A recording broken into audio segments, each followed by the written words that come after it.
ಕೆಟ್ಟ ಬೂದಿ ಬದಲಿಗೆ ಇಜ್ಜಿಲು ಸಿಗುತ್ತೆ ಜೈವಿಕ ಇದ್ದಿಲು ಅದನ್ನ ಮತ್ತೆ ಚಾರ್ಜ್ ಮಾಡಿ ನಾವು ಭೂಮಿಗೆ ಸೇರಿಸ್ತಾ ಇರ್ತೀವಿ. ಕರ್ಟ ಮಾಡಿದ್ರೆ ಕರ್ಟನೆ ಮಾಡ್ಬೇಕು, ಎಡಂಬಟ್ಟೆ ಮಾಡಿದ್ರೆ ಎಡಂಬಟ್ಟೆನೆ ಮಾಡ್ಬೇಕು, ಅಥವಾ ಸಿಪ್ಪೆ ಮಟ್ಟೆ ಆದ್ರೆ ಸಿಪ್ಪೆ ಮಟ್ಟೆ ಅಥವಾ ಮರದ ಕಡ್ಡಿಗಳಾದ್ರೆ ಮರದ ಕಡ್ಡಿ ಅದು ಮಾತ್ರನೇ ಹಾಕ್ಬೇಕು. ಈಗ ಇದು ಡ್ರಮ್ ರೆಡಿ ಆಗಿದೆ. ಇದಕ್ಕೆ ಮುಚ್ಚಳ ಮುಚ್ಚಿ ಫೈರ್ ಮಾಡೋದು. ಬ್ಯಾಕ್ಟೀರಿಯಾಗಳಿಗೆ ಕತ್ಲೆ ಬೇಕು. ಹೌದು. ಎರಡನೇದು ಗಾಳಿ ಬೇಕು. ಮೂರನೇದು ತೇವಾಂಶ ಬೇಕು. ಮಾರ್ಕೆಟ್ ನಲ್ಲಿ ಆಯಿಲ್ ಡ್ರಮ್ ಸಿಗುತ್ತೆ. ಒಂದ್ ₹1,800 ಇಂದ ₹1,000 ಕೊಟ್ರೆ ಒಂದೊಂದು ಡ್ರಮ್ ಕೊಡ್ತಾರೆ. ಮುಚ್ಚಳ ಅಂದ್ರೆ ರೆಡಿ ಇರೋದು. ಅದು ಮುಚ್ಚಳನೂ ಇರುತ್ತೆ. ಅದನ್ನ ನಾವು ಕಟ್ ಓಪನ್ ಮಾಡ್ಬೇಕು. ಸರಿ, ಕಟ್ ಓಪನ್ ಮಾಡಿ ಈ ರೀತಿ ಒಂದು ಕ್ಯಾಪ್ ರೆಡಿ ಮಾಡ್ಕೋಬೇಕು. ಮುಚ್ಚಳ ಒಂದು ರೆಡಿ ಮಾಡ್ಕೊಳ್ಬೇಕು.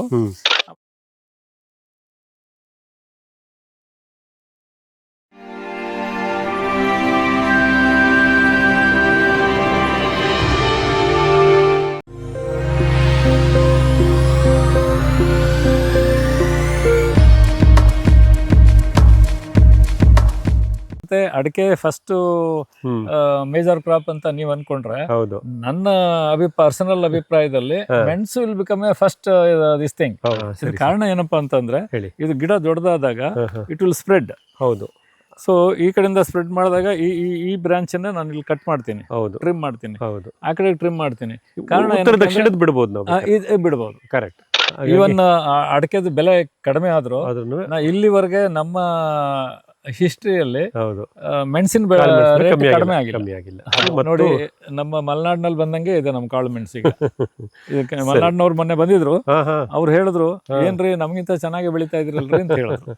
ಮಿತ್ರರೇ, ತೆಂಗಿನ ತೋಟದ ನಿರ್ವಹಣೆ ಮಾಡುವಾಗ ನಮ್ಮ ಮೂಲ ಉದ್ದೇಶ ಏನಿರುತ್ತೆ ಅಂದರೆ, ತೆಂಗಿನ ಮರದಿಂದ ಬರ್ತಕ್ಕಂಥ ಎಲ್ಲ ಸಾವಯವ ತ್ಯಾಜ್ಯವನ್ನು ನಾವು ಪುನರ್ಬಳಕೆ ಮಾಡಬೇಕು.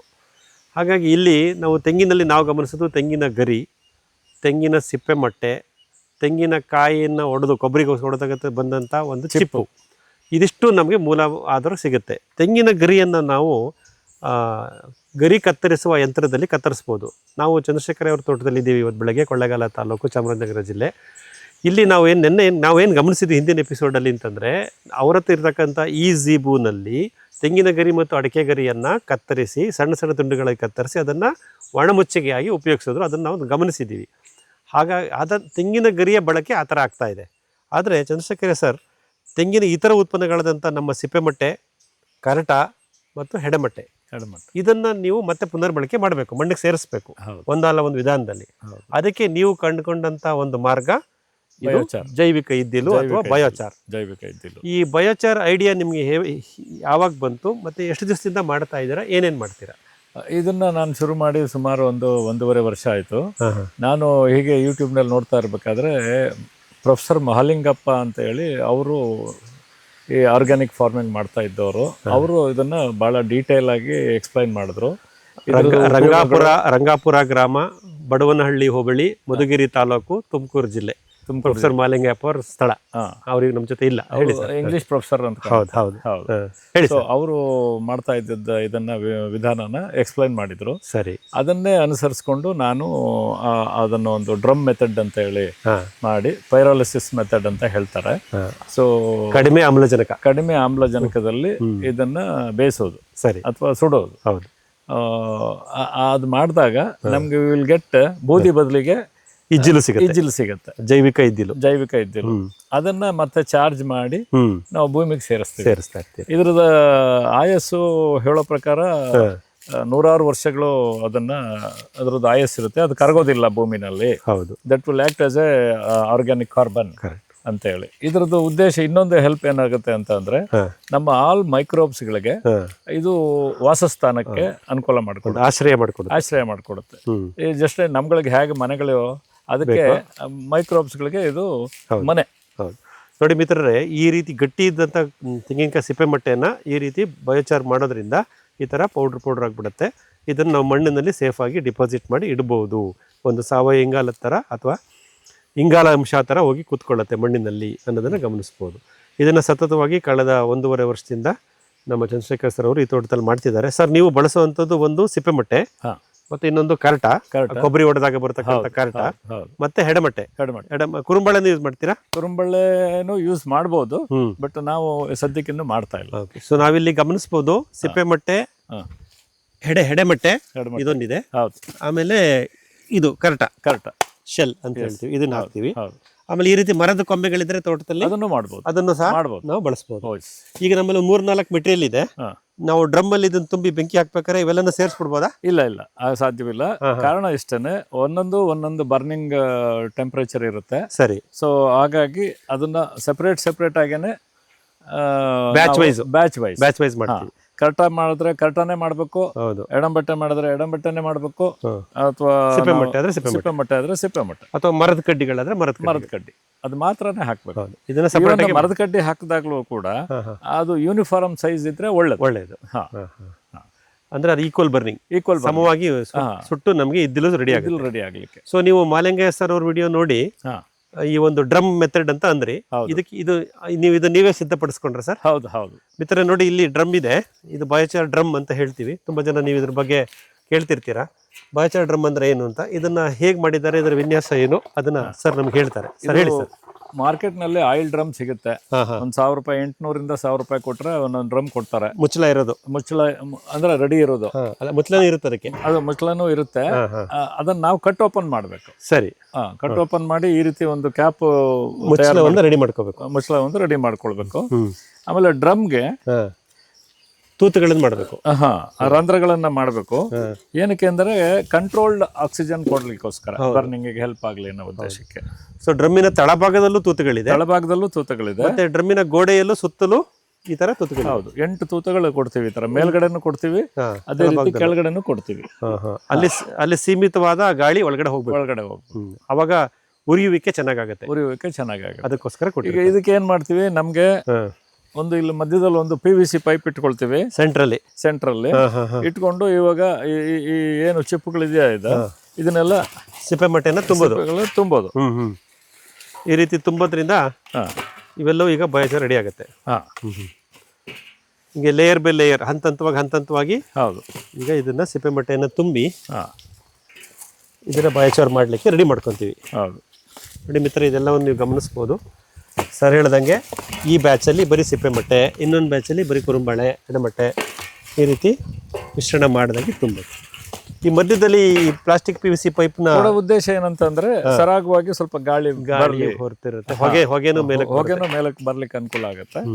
ಸೊ ಕೆಳಗಡೆ ಹೋಲ್ ಕೊಟ್ಟಿದೀವಲ್ಲ, ಅದ್ರದ್ದು ಅಲ್ಲಿಂದ ಎಂಟರ್ ಆಗಿದ್ದು ಕ್ರಾಸ್ ವೆಂಟಿಲೇಷನ್ ಮೇಲೆ ಇದನ್ನ ತೆಗೆದು ಬಿಡ್ತೀವಿ. ಹೌದು, ಆಬ್ವಿಯಸ್ಲಿ ಇದನ್ನ ತೆಗಿಲೇಬೇಕಲ್ಲ, PVC ಪೈಪ್ ಸಾಕು. ಸೊ ಇಷ್ಟನ್ನ ತುಂಬಿ ಈ ತರ ನಿಧಾನವಾಗಿ ಈಗ ಪೈಪ್ ಅನ್ನ ತೆಗೆದು ಈಗ ನೋಡ್ಬೋದು ಮಿತ್ರ, ಇಲ್ಲ ಅದು ಹೋಲ್ ಹಾಗೆ ಇದೆ. ಸರ್ ಹೇಳ್ದಂಗೆ ಅಲ್ಲೊಂದು ವೆಂಟಿಲೇಷನ್ಗೆ ಆಪ್ಷನ್ ಇದೆ. ಈಗ ಇದು ಡ್ರಮ್ ರೆಡಿ ಆಗಿದೆ. ಇದಕ್ಕೆ ಮುಚ್ಚಳ ಮುಚ್ಚಿ ಫೈರ್ ಮಾಡೋದು. ನಿಮ್ಮ ಅನುಭವದಲ್ಲಿ ಸರ್ ಇದು ಎಷ್ಟು ಸಮಯ ತಗೊಳುತ್ತೆ ಸುಡ್ಲಿಕ್ಕೆ? ಇದು ಒಂದು 2 hours ತಗೊಳುತ್ತೆ. ಯಾವುದು ಈ ಮೊಟ್ಟೆ, ಸಿಪ್ಪೆ ಮೊಟ್ಟೆ. ಅದೇ ನಾವು ಇದನ್ನ ಹಾಕಿದ್ರೆ, ಯಾವುದು ಚಿಪ್ಪುಗಳನ್ನ ಹಾಕಿದ್ರೆ 4 ರಿಂದ 5 hour ತಗೊಳುತ್ತೆ.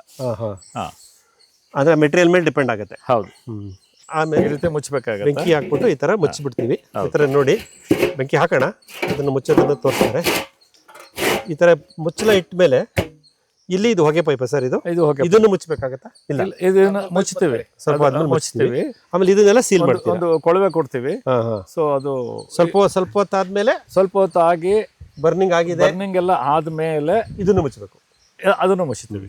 ಆಮೇಲೆ ಇವಾಗ ಇದನ್ನು ಕ್ಲೋಸ್ ಮಾಡಬೇಕು. ಈ ಗ್ಯಾಪ್ ಇದನ್ನು ನಾವು ಒಂದು ಸ್ವಲ್ಪ ಮಣ್ಣನ್ನು ಕಲಸಿ, ಸಗಣಿ ಎರಡು ಸೇರಿಸಿ ಪ್ಯಾಕ್ ಮಾಡಿ ಏರ್ ಟೈಟ್. ಇದಿಷ್ಟು ಪ್ರೊಸೀಜರ್. ಹೌದು, ಸರಿ. ಸೊ ಒಂದು ಡ್ರಮ್ ನಲ್ಲಿ ಸರ್ ಎಷ್ಟು ಅಪ್ರಾಕ್ಸಿಮೇಟ್ಲಿ ಎಷ್ಟು kg ಅಷ್ಟು ಸಿಪ್ಪೆ ಹಾಕಿದ್ರೆ ಎಷ್ಟು ಪರ್ಸೆಂಟೇಜ್ ಕಮ್ಮಿ ಆಗಿರುತ್ತೆ ನಮ್ಮ ರೆಡಿ ಆದಾಗ? 20% ಇಷ್ಟು ಬಂದಿರುತ್ತೆ ಅಂದಾಜು? ಬಂದಿರುತ್ತೆ. ಅಲ್ಲ, ಈಗ ಬರ್ತಿ ಹಾಕಿದೀವಲ್ಲ, ಇಲ್ಲಿ ತನಕ ಇರುತ್ತಾ? ಇರುತ್ತೆ. ಅದೇ ಒಂದು ಅರ್ಧದಷ್ಟು ಅಲ್ಲ, 1/3 ಸಿಗುತ್ತೆ. 30 ರಿಂದ 40% ನಮ್ದು ಬಯೋಚಾರ್ ರೆಡಿ ಆಗುತ್ತೆ. ಸರ್, ಈಗ ಬಯೋಚಾರ್ ರೆಡಿ ಆಗಿದೆ, ಜೈವಿಕ ಇಂಧನ ರೆಡಿ ಆಗಿದೆ. ರೆಡಿ ಆದ ನಂತರ ಅದನ್ನ ನೀವು ಆಕ್ಟಿವೇಟೆಡ್ ಅಂತ ಒಂದು ಮಾಡ್ಬೇಕಾಗುತ್ತೆ. ಹೌದು, ಅದು ಆಕ್ಟಿವೇಟ್ ಹೇಗೆ ಮಾಡ್ತೀರಾ ಅನ್ನೋ ಒಂದು ನಿಮ್ಮ ಪ್ರೊಸೆಸ್ ಹೇಗಿದೆ ಅಂತ ಹೇಳ್ಬೋದಾ? ಖಂಡಿತ. So once if you make the biochar, ಇದನ್ನ ನಾವು ಫೈನ್ ಪೌಡರ್ ಆಗಿ ಮಾಡ್ತೀವಿ. ಫೈನ್ ಪೌಡ್ರ್ ಆಗಿ ಮಾಡಿ ಅದನ್ನು ಒಂದು ಪ್ಲಾಸ್ಟಿಕ್ ಡ್ರಮ್ಗೆ ತುಂಬಿಸಿ ಅದಕ್ಕೆ ನಾವೇನು ಚಾರ್ಜ್ ಮಾಡಬೇಕು ಅಂತ ಇದ್ದೀವಿ, ಪಂಚಗವ್ಯ ಇರ್ಬೋದು ಅಥವಾ ನಿಮ್ಮಲ್ಲಿರುವಂತಹ ಬ್ಯಾಕ್ಟೀರಿಯಲ್ ಲೋಡು ಅದನ್ನು ಅದರೊಳಗಡೆ ಹಾಕ್ಬಿಡೋದು, ತುಂಬಿಸ್ಬಿಡೋದು. ಸರಿ, ತುಂಬಿಸ್ಬಿಟ್ಟು 36 ಗಂಟೆ ಕನಿಷ್ಠ ಪಕ್ಷ 36 ಗಂಟೆ ಬಿಡಬೇಕು. ಅದಕ್ಕೆ 36 ಗಂಟೆ ಕನಿಷ್ಠ ಪಕ್ಷ, ಅದಕ್ಕಿಂತ ಜಾಸ್ತಿ ಆದರೂ ತೊಂದರೆ ಇಲ್ಲ. ಸೊ 36 ಗಂಟೆ ಅದರಲ್ಲಿ ಮಾಡಿದಾಗ that biochar will become charged biochar, activated biochar. Okay, ಆಗತ್ತೆ. ಏನಕ್ಕೆ ನಾವು ಅದನ್ನ ಆಕ್ಟಿವೇಟ್ ಮಾಡಬೇಕಾಗತ್ತೆ? ಆಕ್ಟಿವೇಟ್ ಮಾಡಬೇಕಾಗಿರೋ ಉದ್ದೇಶ ಏನು ಅಂತ ಹೇಳಿದ್ರೆ, ನಮ್ಮ ಬ್ಯಾಕ್ಟೀರಿಯಾ, ಫಂಗಸ್ಸು ಇವೆಲ್ಲ ಏನಿದೆ ಅವುಗಳಿಗೆ ಇದು ಮನೆ ಆಶ್ರಿತ, ಒಂದು ಶೆಲ್ಟರ್ ಇದ್ದಾಗ. ಶೆಲ್ಟರ್. ಓಕೆ.